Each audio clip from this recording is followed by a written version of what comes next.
Rumusan Hukum Kamar Pidana tahun 2018, SEMA nomor 3 tahun 2018.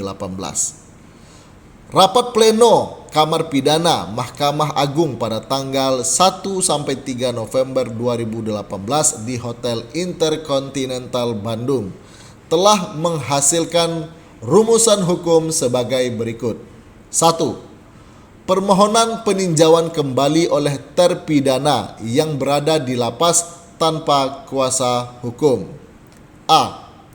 Permohonan peninjauan kembali atau PK yang diajukan oleh terpidana yang berada di lapas tanpa kuasa hukum mengajukan PK melalui Kepala Lembaga Pemasyarakatan atau Kalapas tidak dibenarkan menurut pasal 264 ayat 1 KUHP, SEMA nomor 1 tahun 2012 dan SEMA nomor 4 tahun 2016. B. Dalam hal permohonan PK diajukan oleh terpidana yang sedang menjalani pidana penjara di luar daerah hukum pengadilan pengaju dan tanpa kuasa hukum diajukan melalui Kepala Lembaga Pemasyarakatan atau Kepala Rumah Tahanan Negara ke pengadilan pengaju. Pengadilan pengaju mendelegasikan dan disertai berkas asli kepada pengadilan tempat terpidana menjalani pidananya untuk menerima permohonan PK tersebut dan memeriksa alasan permohonan PK.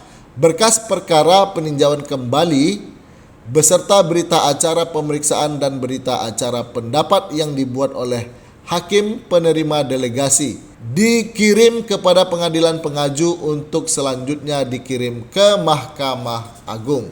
2. Pemeriksaan permohonan PK oleh hakim pengadilan negeri. Hakim pengadilan negeri yang memeriksa alasan permohonan PK wajib memberikan pendapat mengenai aspek formal dan material terhadap alasan-alasan PK yang dimohonkan pemohon PK sesuai pasal 265 ayat 3 KUHP. 3. Ketentuan batas maksimum penjatuhan pidana penjara selama waktu tertentu dalam pidana pokok dan pidana tambahan dalam perkara tindak pidana korupsi. A. Penjatuhan pidana pokok berupa pidana penjara tidak boleh lebih dari 20 tahun sesuai dengan ketentuan pasal 12 ayat 4 KUHP. B.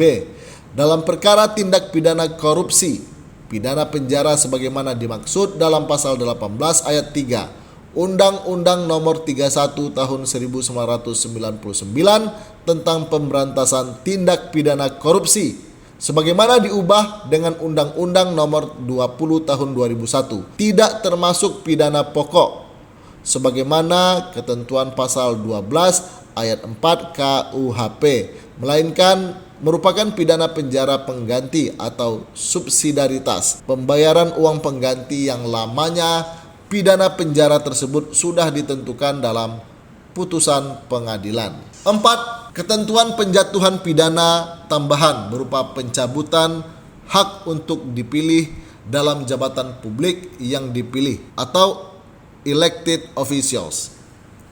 Penjatuhan pidana tambahan berupa pencabutan hak untuk dipilih dalam jabatan publik dibatasi oleh jangka waktu yaitu paling lama 5 tahun terhitung sejak terpidana selesai menjalani pidana pokok dan dimuat dalam amar putusan.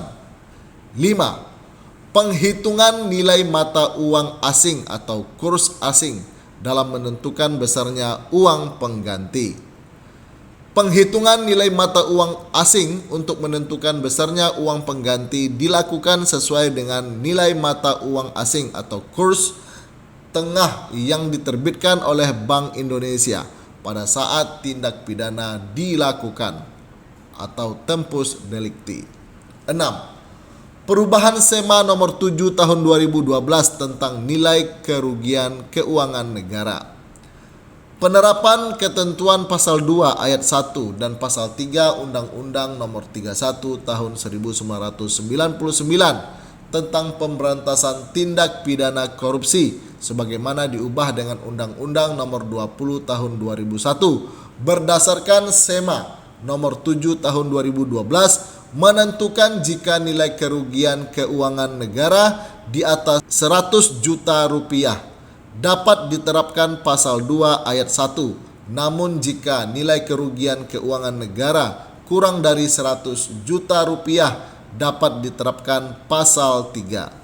Selanjutnya, karena terjadi perubahan nilai mata uang dengan tanpa mengesampingkan unsur pasal yang didakwakan, maka besarnya nilai kerugian keuangan negara tersebut diubah menjadi sebagai berikut. 1. Nilai kerugian keuangan negara di atas 200 juta rupiah dapat ditetapkan pasal 2 ayat 1 Undang-Undang Pemberantasan Tindak Pidana Korupsi.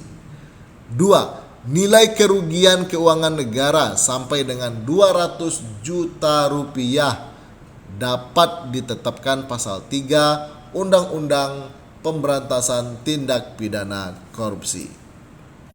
Semoga bermanfaat dan tercerahkan. Saya Kapten Oktoberiandi, SHMH, advokat dan konsultan hukum, penyambung lidah rakyat. Salam Indonesia Jaya.